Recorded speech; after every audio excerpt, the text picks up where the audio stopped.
Thanks, Max. Appreciate being here. Well, Dan, let's get right into it. Who is up on the block today?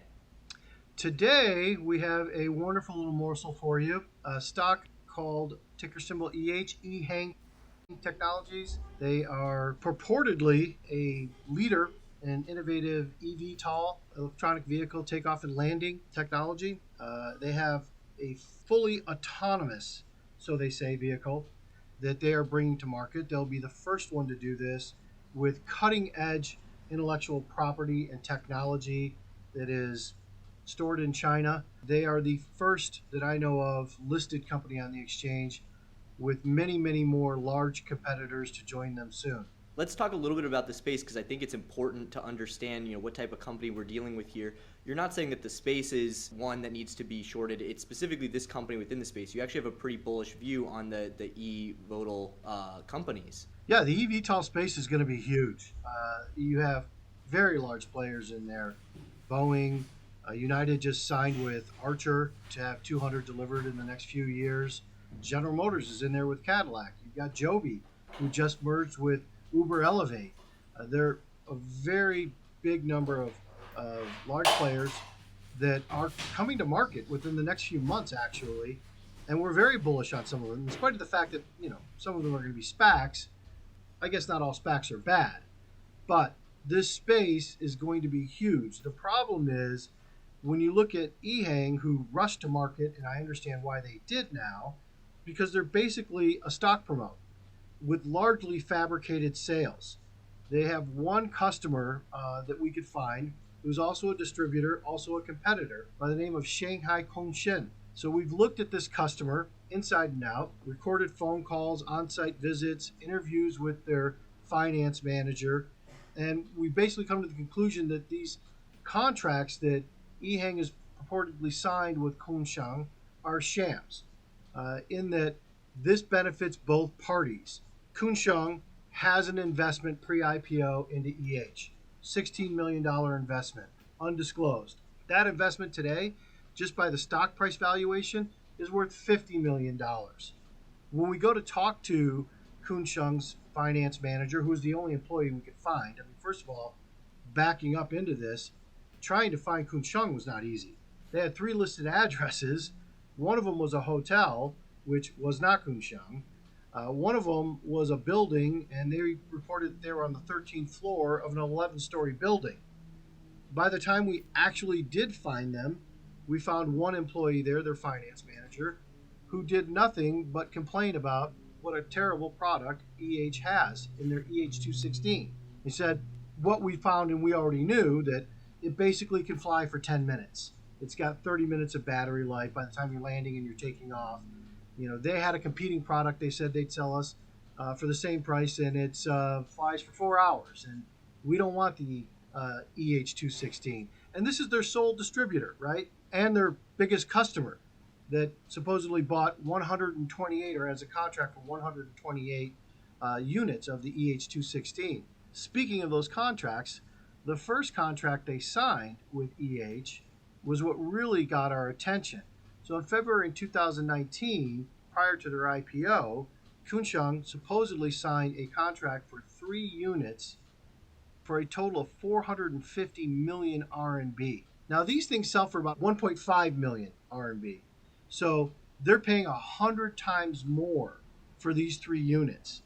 And then 3 months later, sign up for another 20 units, this time for 30 million RMB, more in line with the pricing. We found this in a draft registration statement prior to their IPO. It's pretty hidden in the Edgar files, but you can still find it. A month after this draft registration statement came out, they filed with the SEC to have the prices redacted. Obviously, because people looking at this and seeing nobody's going to pay $450 million, 450 million RMB for 3 units. Now you can't see what their prices are with their one customer, but we can see that this is, obviously a sham contract, in our opinion.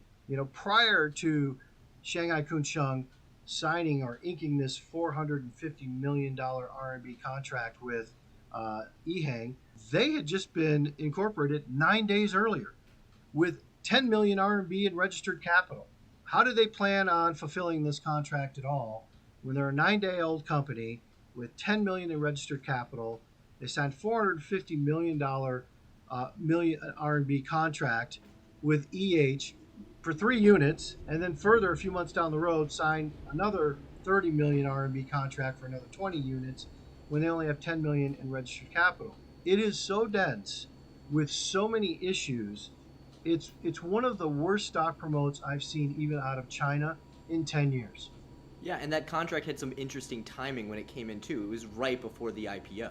Right. This is all leading up to the IPO, and they collected quite a bit in the third and fourth quarter coming into their IPO, which was in December of 2019. So it looked like, hey, they were collecting on some of these contracts. Since then, in the last year, believe it or not, their accounts receivable have ballooned to 80%. So they claim to have taken in about 25 million US in cash over the last 13, 14 months, but they've only actually collected 3.6 million in cash. So 20% and 80% are in accounts receivable. This makes no sense to us. I mean, you're talking $3.6 million they've collected. They have no profit. So if you're just looking at, price to revenue collected, that's like 900 times where they're trading today. If you look at price to actual revenue reported, say the whole 25 million, including the accounts receivable, we're still looking at like something like 150 to 200 times price today. So it's ridiculously priced and no reason for it, especially once you've taken a look at the factory itself. Before we get into the factory, though, I want to talk about this accounting, issues that you're bringing up. This isn't the first time this has happened with the company. They had a U.S. subsidiary where similar things happened, and those accounts receivable actually had to be written down, and shareholders were left holding the bag. Yeah, they did. They filed for a bankruptcy in their U.S. Subsidiary prior to their IPO, which is why we think they delayed their IPO in 2019 to December rather than the spring of 2019.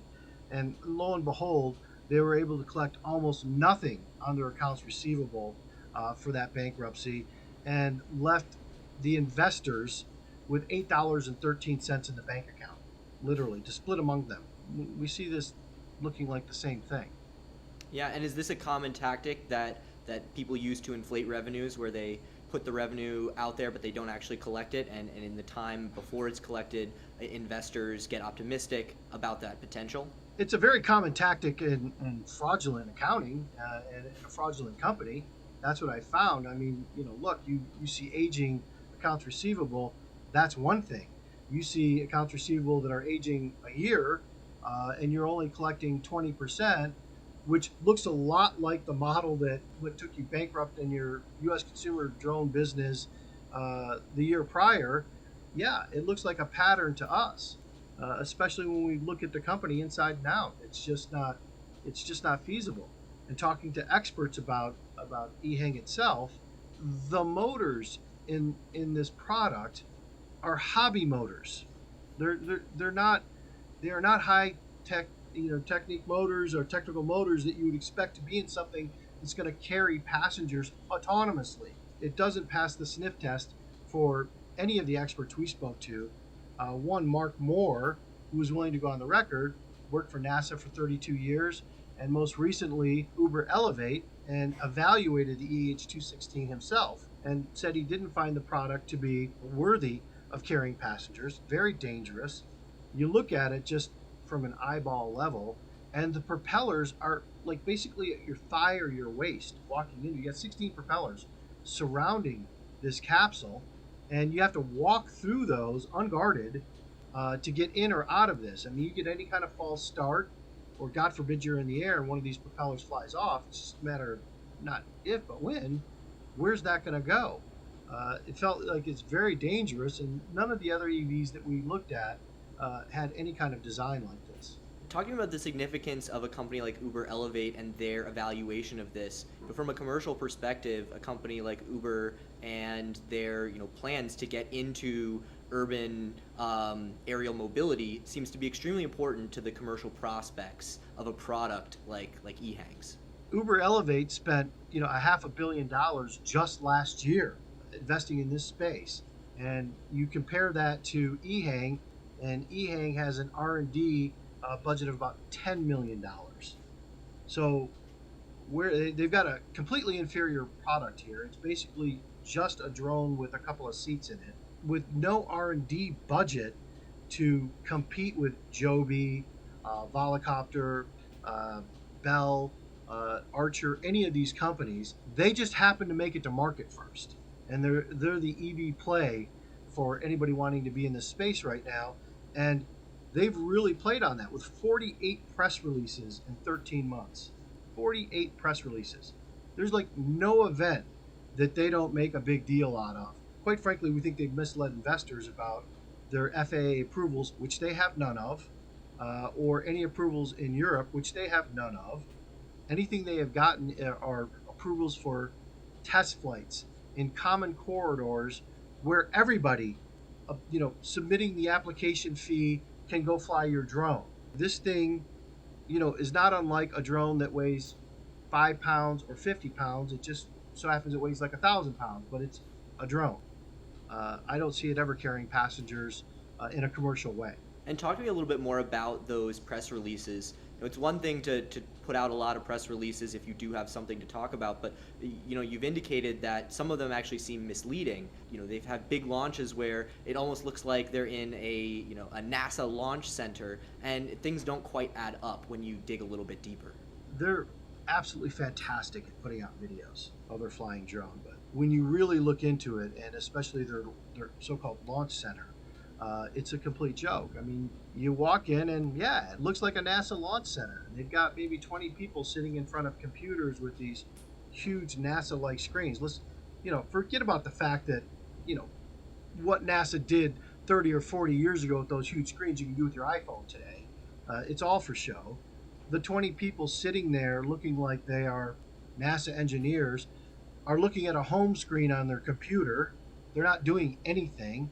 And by the time they actually do the test flight itself, which looked rickety at best, they bring somebody off camera, on camera, with a laptop. Now, I bet all of our viewers are dying to see the launch of the world's first passenger drone. Derek, can you please show us how to launch this aircraft? Yeah, so here comes our engineer.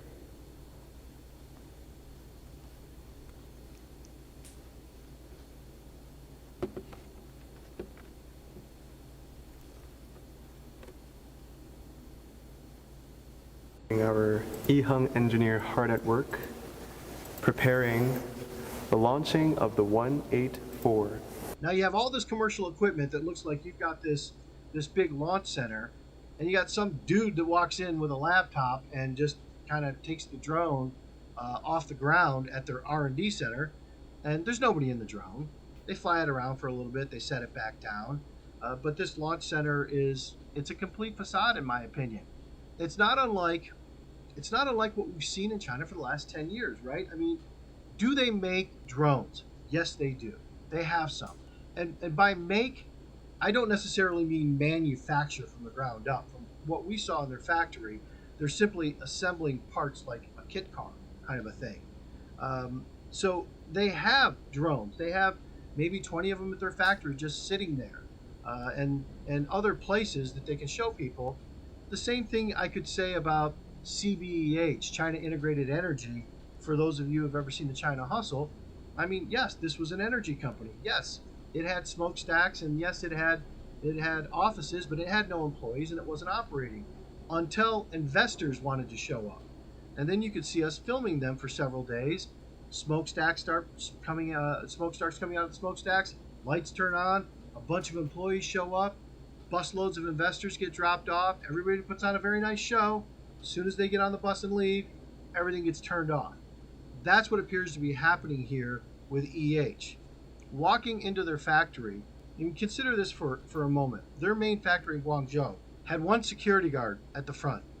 So what did we do? We just walked around the back and walked in and walked around their entire facility, 5 floors, for 20 minutes, filming everything. We did not see one employee working. We saw 3 or 4 employees as we were going into the facility, unchallenged, to thinking about protecting all this world-class IP. You could just walk in off the street And yes, we saw some EH216s fully assembled, but we saw nothing that looked like manufacturing equipment. We saw no assembly line, nothing like you'd see at Joby or any of these other large EV-tall companies. Not to mention, you could never walk in off the street with any of these companies here in the US like this. What kind of IP are they really protecting when you can walk in off the street and walk around their entire factory? There were no lights on.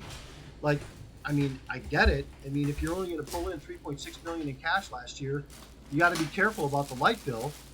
But even going up to the second floor, as the elevators open in the vestibule area, there's two half-built Ehang 216s, or half-assembled, I should say, sitting next to some trash. Walk through the whole second floor, unchallenged. Third floor, unchallenged. The whole thing goes this way. And it appears to us, just like many of the other China hustles, it's a hustle. And it's not just that location as well. They have talking about their media statements, they put out releases about a new facility that you also went and checked out. Talking about what you saw on the ground there. Yeah, so there's this new facility they say they're building in Yangfu. Of course, they're not building it. They have no capex budget. Their capex budget was $500,000, and we go to Yangfu, and we do see that there is a building that does have their name on it now. It used to be some stone wholesaler that was subsidized by the local government in Yangfu, which is, I guess, what's happening here with Ehang, and it's 80% unfinished. It's supposed to have been finished end of this month or something like that. We were there a month ago. 80% unfinished. There are like 4-6 drones there, fully assembled. A couple of them just sitting on pallets wrapped up.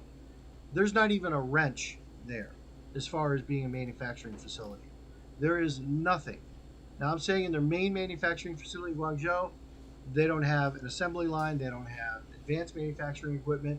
In their new facility in Yangfu, they have zero, not even a hammer. So, what they think they're doing there, I have no idea.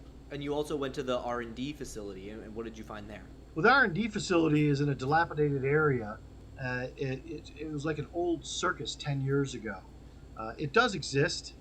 You could see it on one of their videos better. We actually, in this case, couldn't get past the gate guards, who were not interested in whether we were investors or not. But it looked like nothing you would think. It was just a rundown, bombed-out Beirut. It was a terrible location. Who knows what they've got back there, but we couldn't get into it. You can see from satellite photos that they do have a pad where they can do test flights. But again, they have a drone. It's never going to carry human passengers autonomously. That's not going to happen for a very long time anywhere, even with the best in class. To think that you're going to have this discontinuous jump from a drone to no pilot to fully autonomous is ridiculous. Of course, we're going to have pilots to begin with to work out software kinks and things of this nature, rather than just putting people in a drone autonomously day one in the next year or two. That's not going to happen, as Ehang would have you believe. Not the least of which, you're not going to be walking through 16 propellers to get into a drone. Anybody with piloted drone or not is going to get into a much safer vehicle with much safer motors and much safer equipment to be used. So even say, though, the autonomy does happen and people are willing to overlook the safety issues, talking about the economics of actually using this commercially and how their math just doesn't quite add up. Well, I mean, think about it. I mean, the thing can fly for 10 minutes. I mean, how much do you have to charge somebody to make that economically viable at $230,000 a unit or 1.5 million RMB? It's just not. And when you're not spending any real money in R&D, what's the plan? I mean, what's the plan for a better battery? It's one of the first things that the finance manager, Kun Shun, said to us. Like, this thing is old. It is outdated. You don't want it. We can sell you something else. The battery only lasts for 10 minutes. There are no economics of scale there. It can only fit 2 passengers without a pilot. And believe me, these would be 2 very small passengers. Like, you've got a 100-pound Asian lady trying to get in this thing, and it looks like she's taking up the whole thing herself. You're not putting a larger person like myself in this thing at all. So on top of this autonomy story that they're telling, they're also talking about them really being a platform that covers the whole, gambit when it comes to this new industry. Can you talk to me a little bit about what they're saying, and then also the experts that you've consulted, what they've come to the conclusion that maybe that just doesn't even work for companies as large as Uber? This, by the way, should have already been finished, according to them in one of their press releases. The Haju e-port, where they would have, end-to-end logistics, right? They have this, 3-story building, this e-port that you land on top of. They've got a great video of what this would look like. You take off, it's logistics center, it's repair, it's all in one.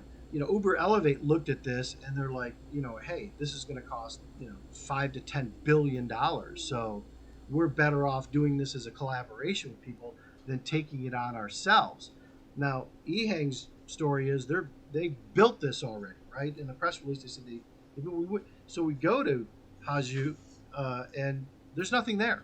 There's no permits even filed to build this building. It's just an elaborate show of this is what we could be, an elaborate rendering, an elaborate 3D kind of animation of what they could be, but it's all wishful thinking, not the least of which it's going to cost $5 to $10 billion even in China to put something like that together, which is why they haven't even attempted it, although they say they've done it already. You said they do have a nice little model, though. They have a fantastic looking model in their office. I mean, it's so cute. You just want to go up and say, wow, this is great. Look, if they make, autonomous passenger carrying vehicles this big, then that model will come in handy. But for the real world, they're never going to have this e-port. They're never going to have the money. This is a stock promote. This is all about, being first to market, getting a great valuation. I mean, look, they're a $5 billion company today, which is ridiculous. And, this is more on their press releases, the idea of ETFs that are going to have all things that fly, which are great for some of the big movers coming into the space. United Airlines signing a deal with Archer. None of this has anything to do with Ehang. And nobody is picking up on Ehang. I mean, if you think about this, they're the first to market, right? You look at the passive institutional holders in this, they're almost none. I mean, these guys jump into anything right now. They have so much money, they don't know what to do with it. You're talking Fidelity, Vanguard, BlackRock, they have a little piece of it, but almost none. They would be jumping into this thing. And that's not what I consider smart money, right? They don't go out and kick the tires and do fundamental analysis. But even they know to stay away from this. Comparing, I went and looked at some of the holdings. I think the largest of those holders doesn't even have 1%. And comparing to even some of the other companies we've talked about on the chopping block, that's really not even comparable. You know who does have more than 1%? Kunsheng. They're the company that's got all these contracts for 128 units over the next 9 years or whatever it is. I don't know how many, if any, have been delivered, but one, it's not going to be for 150 million RMB a piece like their first contract, or even 128 units at 1.5 million RMB a piece. This is working out for both of these companies, Shanghai Kunsheng and EH, because it's a stock promote. So, just taking stock of where we are now, you have potentially shady related party transactions. You have accounting issues. You have misleading statements about their manufacturing processes. You have concerns from professionals in the industry about their technology and their safety. On top of that, though, the stock is up almost 40% this week, 300% on the month, and 700% since IPO. Who owns this thing, and why is the stock moving like this? Well, I think retail, unfortunately, owns a lot of this thing, and these are the last people that I want to see, get hurt by a stock promote. But unfortunately, they generally are the people that get hurt by a stock promote, one way or another, because they're either invested personally or through a passive investment. And why it's gone up so much in the last couple of months is, as I've touched on, like United, the eVTOL space is a fantastic space to be invested in. Not enough of these companies have hit the market yet. 3 or 4 of them are going to be public in the next few months, and they could be great plays. I don't know. We haven't really looked at them yet, but they're huge companies that have spent years and years building serious technology and IP You can't just walk into their factory off the street, and it's going to be great. And people know that the flying taxi is coming and that it's going to be great. That's why they're investing in it. That, coupled with knowing that ETFs are going to start just focusing on this space, that United Airlines is signing a contract, that General Motors is building their own with the Cadillac, that's the hype and why they're up. But it has nothing to do with their fundamentals. Their balance sheet is a nightmare. It's unbelievable. If you've ever looked at one, you're just like, what the hell is going on here? We've already talked about the accounts receivable that doesn't seem to be changing anytime soon. And they're just not very transparent about where their customers are and what they're doing. One thing we haven't talked about are the legal issues within the PRC. I know that they're in the middle of a lawsuit right now. Can you talk to me about what's happening from a legal front inside China? Yeah, Max, their legal issues are undisclosed as well. We obtained Chinese court records which show that equity may already be in serious jeopardy. Ehang Guangzhou, which holds most of Ehang's assets and operations, had 95% of its equity frozen by a Chinese court as a part of an ongoing lawsuit filed by one of EH's creditors. In other words, a Chinese court could liquidate EH's equity to repay the creditor, and rendering the ADRs completely worthless. So American investors would be left with no legal recourse in the company or anyone else for their losses. Yeah, and how significant does the case have to be for a court in China to place that sort of hold on equity? But the court has to see it with merit. I mean, look, it's China, and I'll freely admit, who knows who pays who and how courts handle things. But, there's somebody on the other side of this that is very, very serious about their problems with Ehang. And to freeze their equity is not a small thing. And it certainly should be disclosed right away. Whether you're a 20F filer or not, this is a material event and it should have been disclosed. And who knows? From what I've seen of Ehang, and going to their factory and seeing nobody working, no real manufacturing products, assembly line, things of this nature, yeah, it looks to me like somebody's got a very big problem with Ehang and their representations. So Dan, it seems like there are multiple angles that you can come at to determine that this company is a potential short target. Why don't you just summarize all the major bullet points that we've gone through today, and if there's anything we missed, now's the time. In a sense, look, this is a stock promote not unusual in China, right? You find a counterparty that's willing to go along, that's a savvy investor in the space, and that understands. I'm not even sure that Kunxiang isn't behind EH on this whole thing, and this is their public face to make money in the United States. But between the two of them, they seem to have one relationship, one sole disclosed customer who's now also a distributor, who, as we find out, is a competitor that doesn't want to sell Ehang's product. It's beyond fishy. And then you look at the financials. Seriously, they collected $3.6 million last year in their first year. That's ridiculous. Even if they collected all of their reported revenue, it would be like $25 million. But they couldn't even do that. The company's going nowhere. They had a previous bankruptcy. This looks even worse. And that's what it comes down to. It's a model that you can put out there. They can make it fly. But to say that this is ever going to carry passengers autonomously here in the United States, in Europe, in Canada, is patently false. And those press releases that they're putting out saying as much are beyond misleading. I believe that it crosses the line into fraud when you are saying that you have regulatory approvals with the FAA and others. It's ridiculous. Of course they do not. They show up for some test days and they make it seem like they've gotten some approvals. Well, those are not approvals. They're not going to have those approvals with their current product. They have no R&D budget to make a better product. Would have to be much better. They have no CapEx spend to build their e-port or to build new factories unless the government is subsidizing the whole thing. So Ehang has some explaining to do about what their real business is, what their real motivations are. One thing we haven't talked about, Dan, is the risks to your outlook and the risks to the trade, and certainly in light of the risks that have been exposed recently in short selling. I think it's important that we talk about that. What are the things you're most worried about?